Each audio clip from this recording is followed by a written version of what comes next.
Bismillahirrahmanirrahim.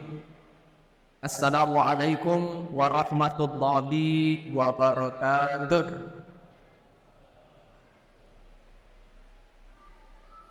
Alhamdulillahi bi ni'matihi tatimmus shalihat.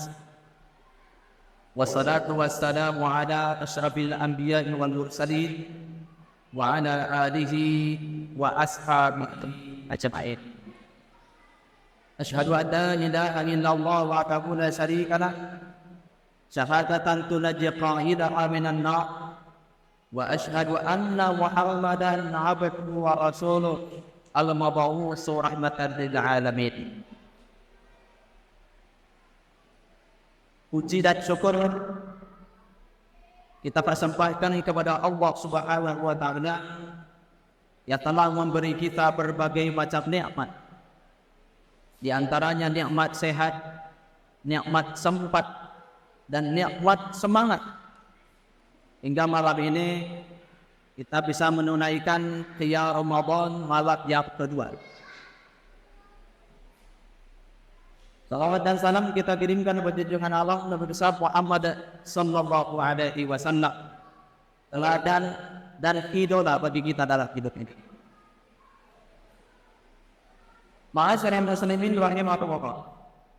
Tema kultum kita pada malam ini amalan utama di bulan Ramadan. Ramadan adalah salah satu dari nama-nama bulan. Muharram, Safar, Rabiul Awal, Rabiul Akhir, Jumadil Awal, Jumadil Akhir, Rajab, Sya'ban, Ramadan, Syawal, Zulqa'dah, Zulhijjah. Nama-nama bulan ini sudah ada sebelum Nabi Muhammad sallallahu alaihi wasallam diutus jadi rasul. Pada awalnya kata Ramadan itu bermakna ar-ramadu, panas terik yang membakar apapun yang ada di sekitarnya. Karena memang Ramadan itu terjadi pada musim panas.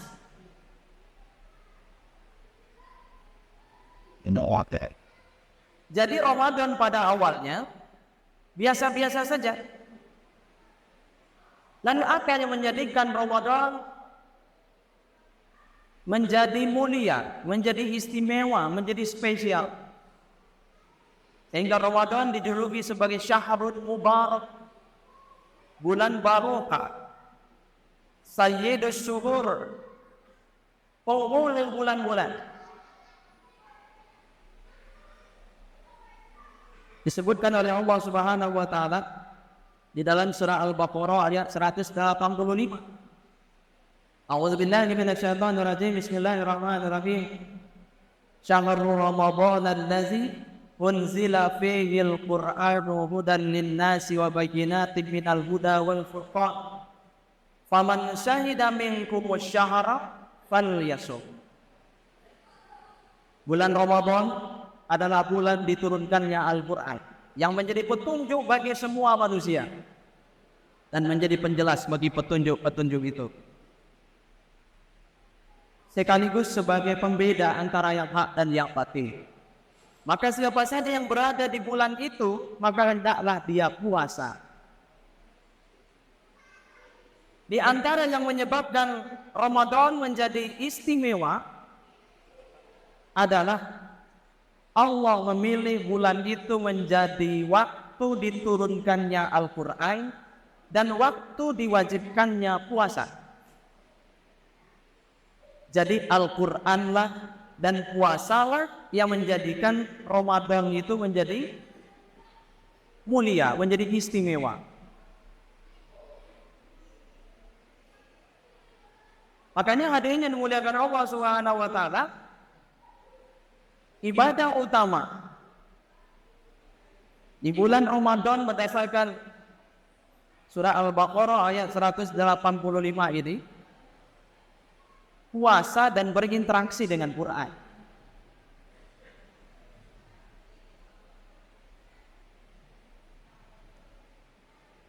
Dulu para ulama salafus saleh ketika Ramadan datang, mereka itu sangat senang, bergembira, bersukacita. Mereka mempersiapkan lahir batin untuk menyambut hadirnya tamu agung, tamu mulia yang bernama Ramadan, karena di dalamnya ada puasa.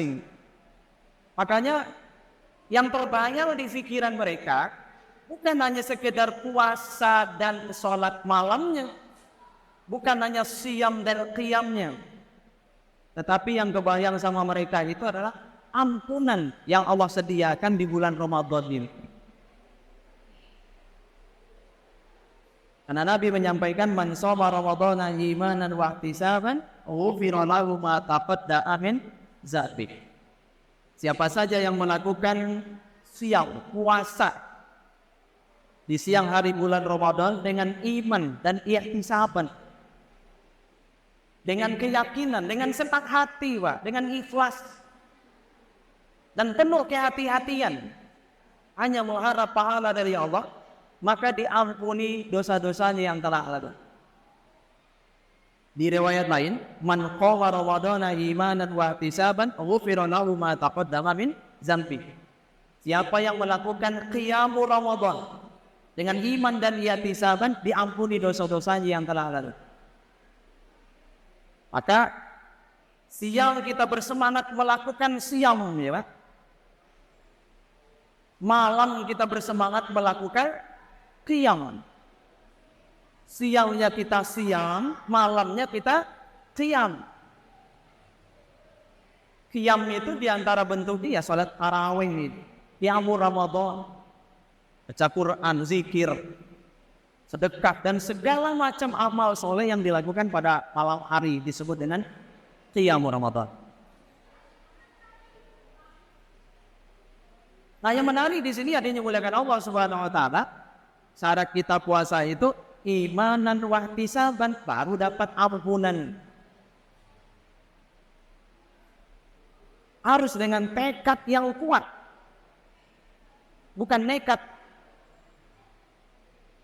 Makanya kata orang ulama, makna puasa itu imsak, menahan diri, menahan masuknya sesuatu ke dalam diri kita berupa makan, minum, informasi buruk dan lain-lain, serta menahan keluarnya sesuatu dari diri kita berupa bohong, marah, kata-kata kotor, adu domba, fitnah, gunjing, termasuk menahan telinga, ya, menahan mata dari yang diharapkan, menahan tangan dari memukul, menahan kaki dari berjalan ke tempat-tempat yang dilarang. Barulah puasa kita itu disebut puasa imanan wa ihtisaban. Tapi kalau seandainya cuma nggak makan, nggak minum, Nabi bilang banyak orang yang puasa tidak dapat apa-apa dari puasanya kecuali hanya ju'i wa atas, lapar dan haus saja. Karena yang dia tahan cuma makan dan minum, maka yang dia dapat juga cuma lapar dan haus. Makanya puasa orang berilmu itu bukan sekedar puasa badaniah, puasa badan, ya Pak, nahan makan dan minum. Tapi levelnya harus lebih tinggi, puasa nafsiyah, menahan emosi. Ketika kepancing marahnya, enggak marah dia, Pak. Dia baca a'udzubillahi minasyaitonirrajim.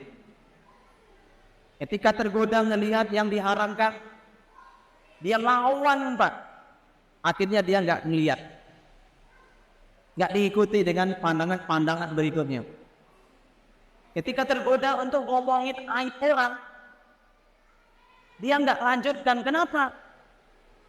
Dia sadar sedang puasa. Dia ingin mendapatkan hadiah terbesar dari Allah melalui Ramadan, yaitu ampunan Allah Subhanahu wa taala.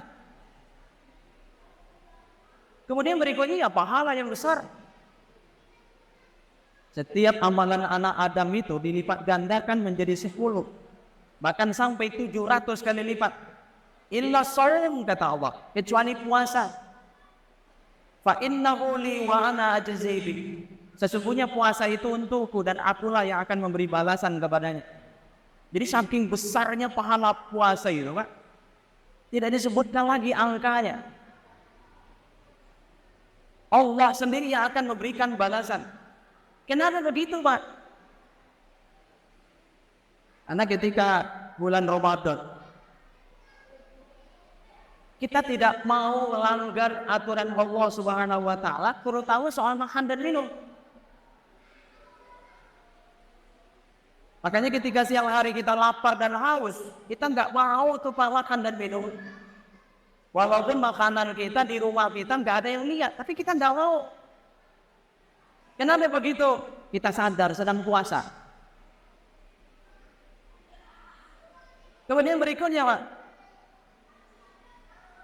ketika kita sedang puasa di bulan Ramadan ini ya, Pak, kita nggak mau tuh menunda imsak. Padahal nanti imsaknya jam 6:30 saja. Terus bukanya nanti kita jam 8:30 atau kita lebihin deh jam 10. Nggak mau kita melakukan itu. Jadi betapa kita ini beramal itu benar-benar bersegera karena Allah. Coba sholat, Pak. Sholat kadang udah azan sudah berkumandang, kita masih santai aja, kadang rapat. Tapi kalau puasa udah azan, nggak ada orang yang berani makan dan minum itu. Jadi orang benar-benar bersegera untuk puasa karena Allah itu, Pak. Sebab kalau seandainya dia terus aja makan dan minum, batal puasanya. Nah yang begini ini hanya ada pada puasa. Jadi kita benar-benar itu melakukannya karena Allah. Walaupun orang itu nggak sholat, Pak, preman gitu ya, tapi dia puasa. Dia nggak mau tuh makan minum ketika udah azan subuh itu. Nggak mau dia. Dia takut pahalanya puasanya batal gitu. Nah ini menandakan betapa puasa itu benar-benar kita lakukan untuk Allah. Nah yang berikutnya tentu baca Quran, Pak. Al-Imam Ibnu Katsir menyebut, semua yang berhubungan dengan Quran itu menjadi mulia. Innahu laqur'anun karim, sesungguhnya Al-Quran itu adalah bacaan yang mulia. Allah sebut di dalam surat Al-Waqi'ah. Quran itu kalam Allah, diturunkan melalui perantara malaikat Jibril, malaikat paling mulia. Kepada Nabi Muhammad, Nabi paling mulia. Di kota Mekah, tempat paling mulia. Pada bulan Ramadan, bulan paling mulia. Pada malam Lailatul Qadar, waktu paling mulia. Maka siapa yang membaca, yang memahami, yang mengamalkan, yang mengajarkan, ya, menghafalkan, dan mendukung orang-orang yang mempelajari Al-Quran akan ikut mulia pula. Maka kalau di rumah kita dibaca Quran, maka rumah kita akan menjadi mulia. Makanya kata Nabi SAW, rumah yang di dalamnya dibacakan Quran, setan tidak mau tinggal di situ. Setan lari dari rumah tuqra'u fi suratul Baqarah. Para ulama memahami suratul Baqarah itu bukan sekedar surat Al-Baqarah, tapi semua bagian dari Quran. Makanya bapak-bapak, ibu-ibu, paksa diri kita dan anak-anak kita untuk baca Quran. Kalau ingin mulia dunia akhirat. Spiritnya mungkin sederhana saja, Pak. Nah, bacalah Al-Quran walaupun hanya satu ayat. Pagi habis sholat subuh, malam habis sholat maghrib. Supaya sepanjang siang kita itu mulia dan sepanjang malam kita mulia.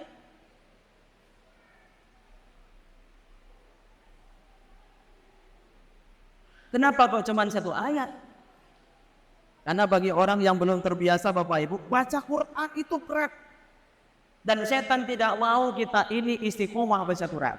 Karena kalau kita baca Quran, kita akan menjadi mulia dunia akhirat. Makanya di bulan Ramadan, kana yalqahu fi kulli lailatin min Ramadan. Jibril datang menemui Nabi setiap menjelang bulan Ramadan. Fayudarisuhul Quran, untuk mentadarus Quran Nabi. Artinya untuk mengoreksi bacaan Al-Quran Nabi.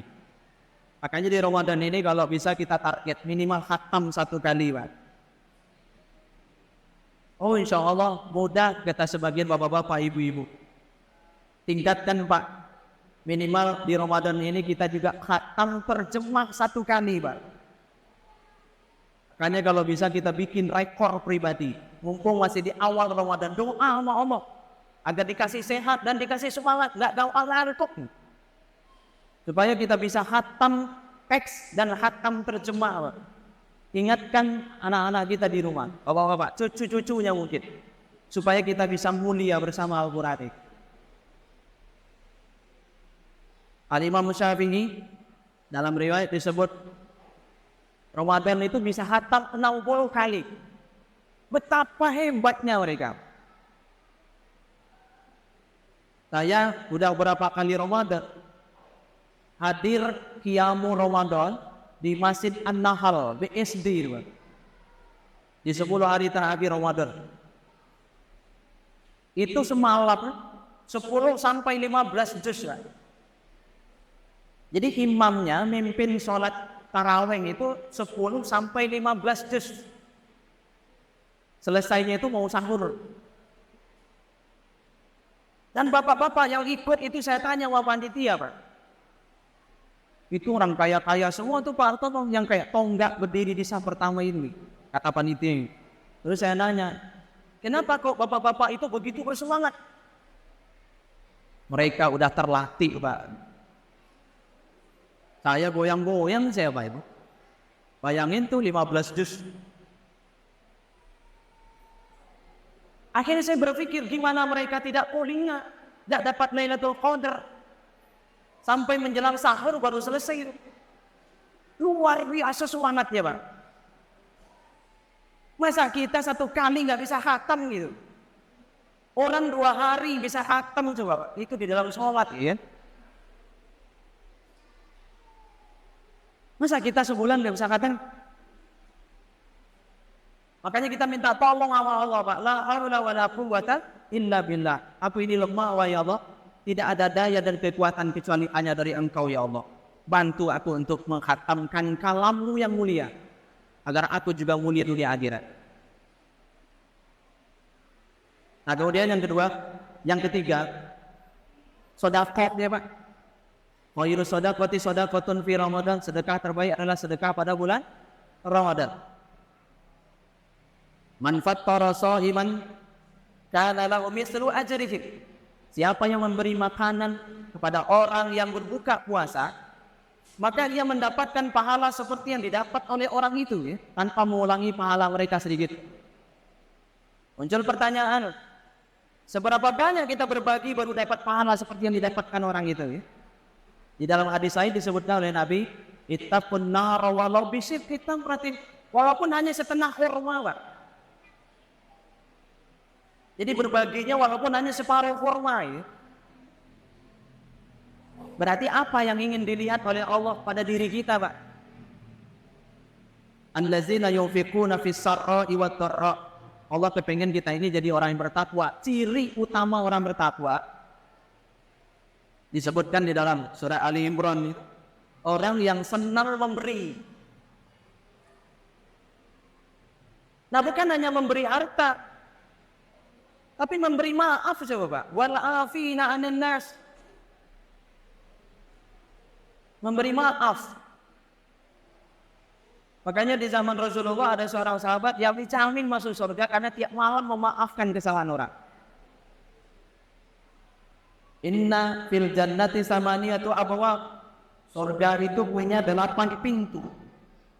Salah satu pintunya itu bernama babul afwi, pintu maaf, yang akan dimasuki oleh orang-orang yang tidak pernah menyimpan benci di dalam dirinya.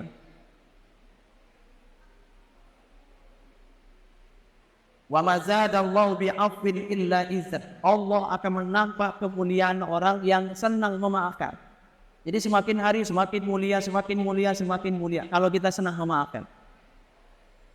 Maka Bapak-bapak, Ibu-ibu, maafkan semua kesalahan orang kepada kita, apalagi kesalahan anak-anak kita. Yang terakhir, salah satu amalan utama di bulan Ramadan itu adalah mencari Lailatul Qadar. Lailatul Qadri khairum min alfi syahr. Lailatul Qadar lebih baik daripada 1000 bulan. Makanya nanti di 10 hari terakhir Ramadan kita berusaha melakukan berbagai macam kebaikan ya. Terutama di 10 malam terakhir. Nah, karena tahun ini malam ganjilnya berbeda, Pak. Maka kalau bisa ya 10 malam terakhir itu kita berjaga-jaga. Malam ganjilnya berbeda nih. Karena startnya beda, finishnya nanti insya Allah sama. Jadi Idul Fitrinya kita bareng nanti. Nah, apa yang kita lakukan di malam Lailatul Qadar? Aisyah bertanya ke Nabi, apa yang kami harus lakukan ketika mendapati malam itu Lailatul Qadar?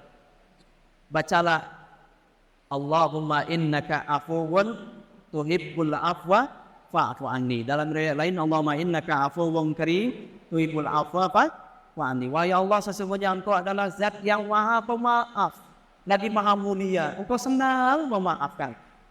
Maka maafkanlah aku. Lagi-lagi yang kita mohon di situ adalah ampunan, Pak, maaf. Karena kalau orang sudah dimaafkan oleh Allah, insya Allah dia hisabnya dimudahkan dan dia akan segera ke surga. Tapi kalau dia tidak dimaafkan sebanyak apapun amal solehnya kira-kira begitu ya. Tapi Allah nggak maafkan dia. Ya dia kan mesti dihisab lama hisabnya karena ada kesalahan-kesalahannya yang tidak dimaafkan. Mudah-mudahan Allah Subhanahu wa taala selalu memberi kekuatan kepada kita untuk menyelesaikan siam dan qiyam kita dengan sebaik-baiknya. La haula wala quwwata illa billah. Tidak ada daya dan kekuatan kecuali hanya dari Allah. Pak Tabiru ya ulil absar, nasru minallahi wa fathun qarib. Assalamualaikum warahmatullahi wabarakatuh.